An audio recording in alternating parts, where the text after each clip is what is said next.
నమస్తే మిత్రులారా, ఈ వీడియోలో మనం వోవెల్తో మొదలయ్యే టెయిల్ వర్డ్స్ చూద్దాం. మిగిలిన నియమాలు అవే ఉంటాయి. విసివి మరియు విసిసి నియమాలు. వోవెల్తో ముగిసే టెయిల్ వర్డ్స్లో మొదటిది ఐవిఈ. ఈ టెయిల్ వర్డ్ ఆధారిత పదాలు మనం తీసుకుందాం. నా మొదటి పదం ఈఎక్స్, పిఆర్, ఈఎస్ఎస్, ఐవిఈ. ముందుగా నేను ఈ పదంలోని టెయిల్ వర్డ్ పక్కన పెట్టేస్తాను. ఐవిఈ, దీని ముందు పి వస్తే అవుతుంది పివ్, ఎల్ వస్తే లివ్ అవుతుంది. ఇక్కడ వచ్చింది ఎస్, కానీ 2 ఎస్ వచ్చాయి. ఆ రెండింటిని తీసుకుందాం, ఎందుకంటే ఒకే శబ్దం కలిగిన అక్షరాలు 2 వరుసగా వస్తే మనం ఆ శబ్దం ఒకేసారి తీసుకోవాలి. కాబట్టి ఎస్ఎస్ఐవిఈ అవుతుంది సివ్. ఇప్పుడు నేను కేవలం ఈ ఎక్స్పిఆర్ఈ మాత్రమే చదవాలి. చూద్దాం ఇందులో ఏ వీసీ కాంబోలు ఉన్నాయో.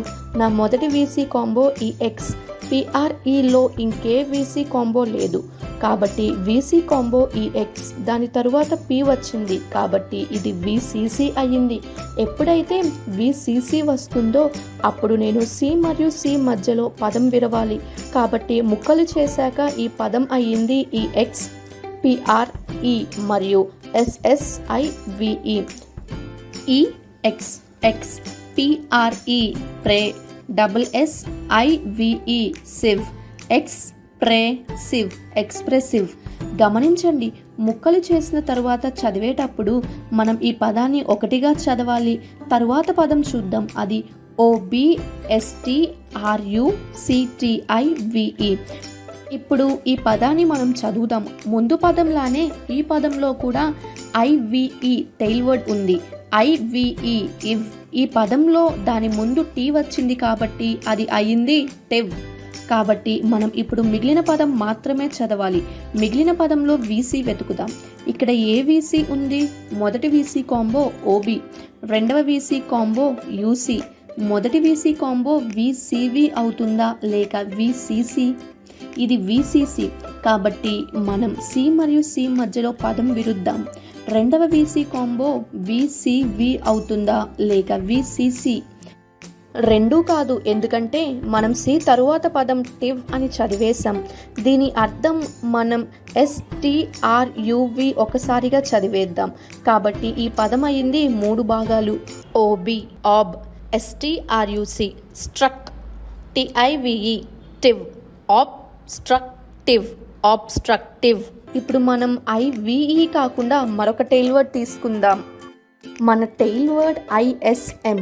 ఐఎస్ఎంతో ముగిసే పదాలలో ఎల్లప్పుడూ ఐఎస్ఎం యొక్క ఉచ్చారణ ఇజం అవుతుంది. ఉదాహరణ కోసం నా మొదటి పదం ABSENTEE ఐఎస్ఎం. ISM ism. దీనిని పక్కన పెట్టేద్దాం. మిగిలిన పదం చదివే ప్రయత్నం చేద్దాం. వీసీ కాంబో వెతకండి.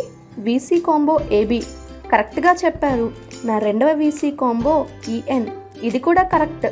ఇవి కాకుండా మరి ఏ ఇతర వీసీ కాంబోలు లేవు. ఇప్పుడు మనం కనిపెట్టిన వీసీ కాంబోలు విసివి లేదా విసిసి అవుతాయో చూద్దాం. మొదటిది విసిసి, కాబట్టి మనం సి మరియు సి మధ్యలో విరుస్తాం. రెండవది కూడా విసిసి, మరి మనం ఎక్కడ విరుస్తాం? కరెక్ట్, సి మరియు సి మధ్యలో. కాబట్టి మనం ఎన్ మరియు టీ మధ్యలో విరిచాం. మిగిలిన పదం TEE. TEE అంటే టీఈ. ఇప్పుడు మనం పదం చదువుదాం. A B ab, SEN sen, TEE tee మరియు ISM ఇజం, యాబ్సెంటిజం. చెప్పేటప్పుడు ఒకటిగా ముక్కలు కాకుండా యాబ్సెంటిజం, MISM. ఈ పదంలో కూడా టెయిల్ వర్డ్ ఐఎస్ఎం అవుతుంది ఇజం. కాబట్టి మనం కేవలం మిగిలిన పదం చదవాలి. మిగిలిన పదంలో వీసీ కాంబో వెతుకుదాం.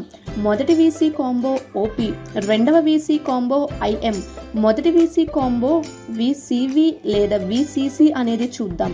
ఇది విసిసి, కాబట్టి సి మరియు సి మధ్యలో పదం విరుద్దాం.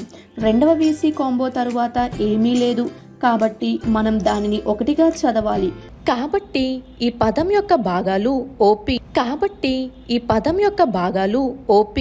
ఆప్, TI టీ, మరియు MISM మిజం. నేను ఎం అక్షరాన్ని ISMతో ఎందుకు కలిపాను? ఏ టైల్తోనైనా దాని ముందున్న అక్షరాన్ని కలిపితే వాటిని ఒకటిగా చదవాలి. ఇప్పుడు నేను ఈ పదాన్ని ఒకటిగా చదువుతాను. ఆప్టిమిజం. OUSను మనం అస్ అని ఉచ్చరిస్తాం. ఈ అస్ ముందు ఆర్ వస్తే రస్ అవుతుంది, ఎం వస్తే మస్ అవుతుంది. ఈ విధంగా అన్నమాట. నా మొదటి పదం ENORMOUS. ఈ పదం చదివే ప్రయత్నం చేద్దాం. OUSతో ముగుస్తుంది. OUS అస్. దాని ముందు ఎం కలిపితే అయింది మస్.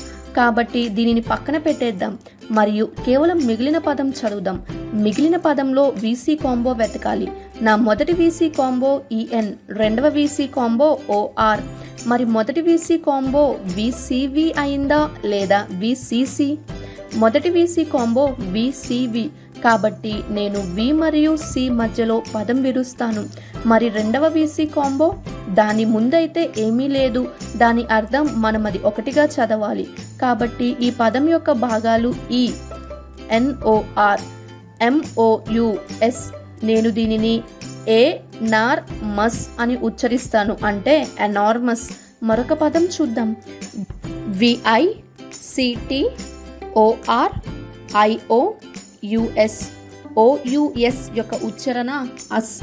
గమనించండి, పక్కన పెట్టేద్దాం మరియు మిగిలిన పదం చదివే ప్రయత్నం చేద్దాం. మిగిలిన పదంలో VC కాంబో వెతకండి. నా VC కాంబో IC, నా రెండవ VC కాంబో OR. ఇప్పుడు VC కాంబోలను VCC లేదా VCV అనేది చూద్దాం. మొదటిది VCC, కాబట్టి నేను C మరియు C మధ్యలో విరుస్తాను. రెండవది VCV, కాబట్టి నేను V మరియు C మధ్యలో విరుస్తాను. కాబట్టి ఈ పదం యొక్క భాగాలు VICTORIOUS. విక్టోరియస్. చదివేటప్పుడు ఒకటిగా ముక్కలు చేయకుండా విక్టోరియస్. వోవెల్స్తో ముగిసే టెయిల్ వర్డ్స్ కలిగిన కొన్ని పదాల ఉదాహరణ మనం చూసాం. IVE చూసాం, ISM చూసాం, OUS చూసాం. ఇలాంటి మరికొన్ని ఉదాహరణలు తీసుకుంటూ మనం ముందుకు కొనసాగుతాం.